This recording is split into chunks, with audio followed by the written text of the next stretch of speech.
In previous videos, we tried to discuss topics based on references from the Quran and Rumi regarding the philosophy of the Cheleh-e-Kalimiyyah, which starts from the beginning of Dua al-Qada, continues for 30 days until the end of Dua al-Qa'ada, then adds 10 days of Dua al-Hijjah, and gradually leads up to Eid al-Adha. We discussed various topics and different forms of knowledge, especially regarding the days of Dua al-Hijjah. We referred to various verses. We discussed the story of Prophet Ibrahim and Ismail and the true sacrifice of Ismail in verses 99 to 111 of Surah As-Saffat, as well as the lessons we learned from there and the events and discussions we covered in previous videos. We also extensively discussed the profound story of Habil and Qabil and the significant narrative of the sacrifice as detailed in verse 27 of Surah Al-Ma'idah, the profound lessons we learned from it, and how the concept of sacrifice was profoundly presented as a significant means to truly reach God, as well as the various stories and important teachings we thoroughly discussed in those particular verses. In verses 67 to 74 of Surah Al-Baqarah, the story a story about a murdered person and how people went to Prophet Moses and were told that a piece of meat should be cut from a cow after it was slaughtered as a sacrifice, and then that piece should be struck against the murdered person so that he would come back to life. We discussed the story of resurrection and various mystical topics. We talked about the story of Sadeghi-Niaraki and the lawyer.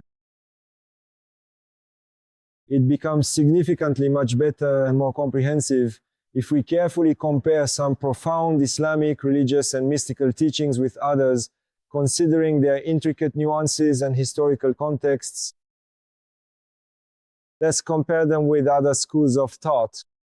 For example, let's ask, how was the concept of sacrifice in Christianity? How was the concept of sacrifice in Judaism? How was the concept of sacrifice in Buddhism? How was it in Hinduism? These are studies that really require time. It requires that if friends are interested, they make specific requests. Our research team can work on them and make comparisons. A lot of new insights will emerge. For example, when we realize that the concept of sacrifice also exists in Christianity, they say the foundation of sacrifice is in Christianity. Jesus Christ sacrificed himself. He gave his flesh, blood, and life for us. And we have a duty because he was our Savior. In other words, he actually saved us. He saved us. And in fact, he was our Redeemer. We too must give our lives and come forward. Because of this, Christians usually go to the priest monthly to confess, pay some money as compensation for the fact that Jesus Christ sacrificed himself, confess the sins they've committed, and also make a payment. Some do it weekly, monthly, or even yearly. Or in Judaism, we have two types of sacrifices, dami and non-dami, meaning blood and non-blood sacrifices. In some cases, they perform animal sacrifices. In other cases, they release the animal, as mentioned in Quranic verses. We pointed out that in some instances, the Quran rejects these practices.